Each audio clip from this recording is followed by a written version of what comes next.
দেশের অর্থনীতি খাদের কিনারা থেকে ঘুরে দাঁড়িয়ে এখন স্বস্তির জায়গায় পৌঁছেছে বলে মন্তব্য করেছেন অর্থ উপদেষ্টা ডক্টর সালেউদ্দিন আহমেদ। আজ সচিবালয়ে দেশের সার্বিক অর্থনৈতিক পরিস্থিতি নিয়ে আয়োজিত সংবাদ সম্মেলনে তিনি কথা বলেন।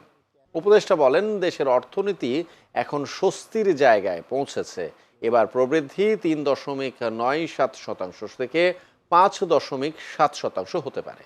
মূল্যস্ফীতি প্রসঙ্গে তিনি বলেন, দেশের মূল্যস্ফীতি গত বছরের জুলাইতে ছিল 14%, তা কমে চলতি বছরের জুলাইতে 8.16% হয়েছে। নন ট্যাক্স রেভিনিউ, ট্যাক্স রেভিনিউ দুটো মিলিয়ে আর কি, এটা কিন্তু খুব একেবারে আশাপ্রদ না। ট্যাক্সগুলোর বিষয়ে ইনইলাস্টিক ট্যাক্স, মানে ঠিক বাড়ালে রেট বাড়ালেই যে আবার ট্যাক্স বেশি পাবো তাও না। আর ট্যাক্স ডিপেন্ড করে ইকোনমিক অ্যাক্টিভিটির ব্যবসার উপর, অতএব আমাদের বাইরে থেকে আনতে হচ্ছে। তো আমরা সেদিন খেয়াল রাখছি যাতে আমাদের ঋণ পরিশোধের সীমাটা ঠিক থাকে, আমরা যেন ডিপেন্ডেন্ট না হই। এতদূর সত্ত্বেও কিন্তু আপনারা দেখবেন আমরা $4 বিলিয়ন মতো আমরা পরিশোধ দিয়েছি, এবং অনেক কিছু আউটস্ট্যান্ডিং ছিল আগের সরকারের, বেশ কিছু টাকার সঙ্গে, সেটা আপনারা নিজেরাই জানেন।